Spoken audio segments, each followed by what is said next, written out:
سلام، اسمم محمده و اهل افغانستان هستم.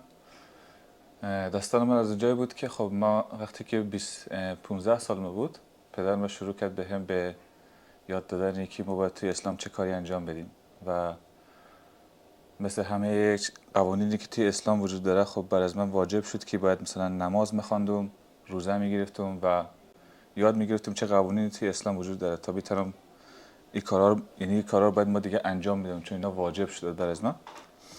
ما همین کار همیشه انجام دادیم و تقریبا فکر کنم 2 سال طول کشید که ما دیگه مرتب نماز میخواندیم، روزه میگرفتیم و همه از این کارا رو انجام میدادیم. اما یک اتفاقی که برام افتاد، خیلی توی از این موضوع نمیتونستم ایره، یواش یواش داشت برام یک چیز سوال به وجود نمد که آقا مثلا ما چرا باید مثلا نماز بخوانیم به زبان عربی، چرا باید مثلا ما قرآن رو بخوانیم به زبان عربی. بعد همه از اینا برام سوال بود. کم کم یه جور سرد شده بودم از دین اسلام، داشتم همش براخ میگفتم خب چرا باید، ما اصلا هیچ ارتباطی با خداوند ندارم. یعنی نماز خواندن از شد از روی عادت کردن، یعنی ما روی عادت یک کاری رو هر روز صبح ظهر شب انجام میدادم و این هیچ رابطه را ما احساس نمیکردم که با خداوند داشته باشم. بعد از خیلی هم سوال کردم، از خیلی از آخوندا، از کسایی که واقعا خودم خورم معلم دینی میدونستن، از اونا خیلی سوال کردم که واقعا برای چی باید مثلا ما به زبان عربی انجام بدیم. ما اصلا نمیتونیم با خداوند ارتباط داشته باشیم. ما چون زبان عربی که نمیفهمیم، ما زبان اصلی از ما فارسیه و هیچ ارتباطی ما به خداوند ندارم وقتی که ما نماز میخوانم و همش دارم از این عادت میخوانم. و تا وقتی اطرافیان خودم که نگاه کردم، اونا هم همین جوری بودن، یعنی اونا کاری رو انجام میدادن از این عادت. حتی پدر مادر من وقتی که نماز میخواندن، اونا نمیدونستن حتی دارن چی میگن. اونا فکر 5 بار در روز نماز میخواندن ولی هیچ کدوم از کلمه هایی که حتی میگفتن هم نمیدونستن. و از خیلی دیگه هم حتی رو پرسیدم، اونا هم حتی نمیدونستن. به خاطر همین دیگه کلا از یک جور سرد شدم و تصمیم گرفتم کلا مسیح رو عوض کنم، چون کسی بهم درست جواب درستی نمیداد و هیچ کس هم نمیگفت که واقعا تو چرا باید این کار انجام بدی. ما واقعا دنبال خداوند داشتم میگشتم، دنبال خداوند بودم که با خداوند یک ارتباطی رو با خود برقرار کنم. اما توی اسلام نتونستم خداوند رو برای خود پیدا کنم، یعنی هیچ رابطه رو با خداوند ما نداشتم توی اسلام. و همین باعث شد که دیگه تصمیم گرفتم اصلا، یعنی اعتقاد داشتم که خدای وجود داره، اما خدایی که توی اسلام بود ما باهاش هیچ ارتباطی نداشتم. نتونستم توی اسلام ما خداوند رو پیدا کنم برای خود. و به خاطر همون دیگه تصمیم گرفتم دیگه روزه نگیرم، نماز نخوانم، هیچ کارم از اینا رو انجام ندم، چون دوست نداشتم کلماتی رو تکرار کنم، چیزایی رو بگم که ما هیچ وقت از اونها اصلا نمیفهمم و نمیدونم با خداوند دارم چی میگم مثلا. به خاطر همین اما وقتی که رو آمدم به در مسیحیت، یک چیزی که برام جالب بود، این اتفاق تقریبا بعد از شاید 4 سال 5 سال طول کشید.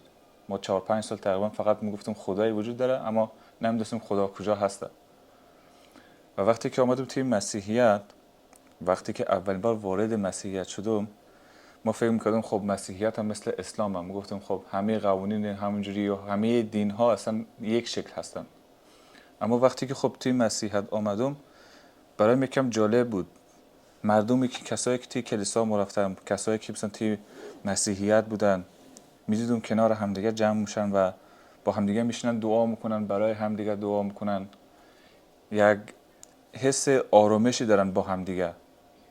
و وقت میشستن حتی به زبان فارسی، مثلا کلیسا از ما فارسی زبان بود و خیلی راحت به زبان فارسی میشستن دعا میکردن. وقتی بهشون میگفتم شما چجوریه، مثلا چرا انقدر دعا کردن شما ساده و عجیبه، گفت مرتضی خداوند از قلب از تو با خبره، خداوند از همه چی میدونه، فقط میخواد که تو با خداوند صحبت کنی، تو باید با خداوند در ارتباط باشی.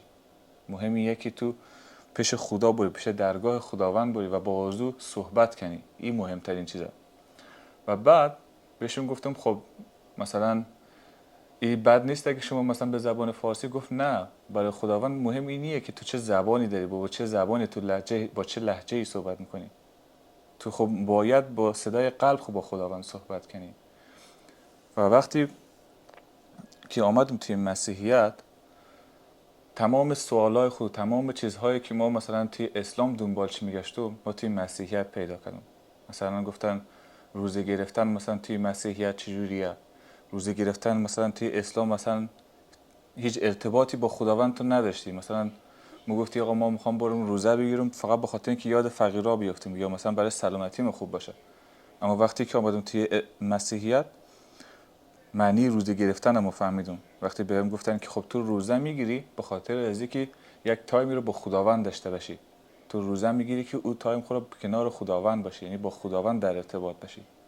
و از من مهمترین چیزی که توی مسیحیت رو پیدا کردم این بود که ما ارتباط با خداوند داشتم و این چیزی بود که هیچ وقت نتونستم مثلا توی اسلام رو پیدا کنم میره.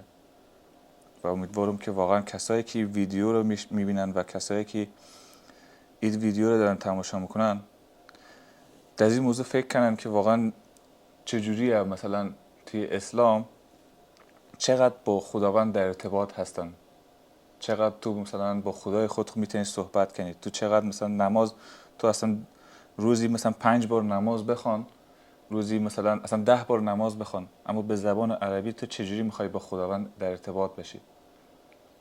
خداوند تو باید با قلب خود خوب باش صحبت کنی، نه به زبانهای غیر. تشکر از همگی، تشکر از شما که ویدیو رو نگاه کردین. خدا نگهدار.